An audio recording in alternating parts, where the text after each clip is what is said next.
আজকে সকালে ঘুম থেকে উঠে মনটা আমার অনেক খারাপ ছিল। হয়তো তোমরা দেখে বুঝতেই পারছো। তো আগামীকাল আমার এই অবস্থা হয়েছে। মানে ২০ তারিখে, আজকে হচ্ছে ২১ তারিখ। কালকে আমার সাথে কি হয়েছে চলো সামনে গিয়ে বলব। তো এখন আমি আছি বাড়িতে। বাড়ি থেকে যাবো আমাদের বন্ধুদের কাছে। মানে আমিও আর আমার বন্ধুগুলো যাবে কলেজ। আজকে পরীক্ষার ফর্ম ফিল আপ হবে তাই। সো ফাইনালি আমরা চলে এসেছি আমাদের কলেজের কাছে। তো এখন আমি অনলাইনে তখন ঢুকে ফর্মটা ফিল আপ করে দিই। তারপরে কলেজে গিয়ে জমা দিতে হবে। তো আমার ফর্মটা ফিল আপ হয়ে গেছে। তো এটা হচ্ছে আমাদের কলেজ। তো এখন কলেজে গিয়ে ফর্মটা জমা দিব। যেই ফর্মটা আমি এখন ফিল আপ করে নিয়ে এলাম সেটি এখন জমা দিতে হবে। এটা জমা দেওয়া হয়ে গেলে আমাকে আরেকটা কলেজ যেতে হবে। কারণ সেখানে আমার একটা বন্ধুর পরীক্ষা আছে তাই। সো ফাইনালি গাইস আমার পরীক্ষার ফর্মটা ফিল আপ করে জমা দেওয়া হয়ে গেল। তো আমাকে একটা দিল চিরকুট মিষ্টি খাওয়ার জন্য। সরি।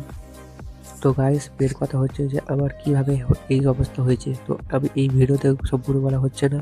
কারণ সেজন্য আমি পার্ট 2 করব। তো তা সবাই দেখে নিও। তো ওকে টাটা বাই।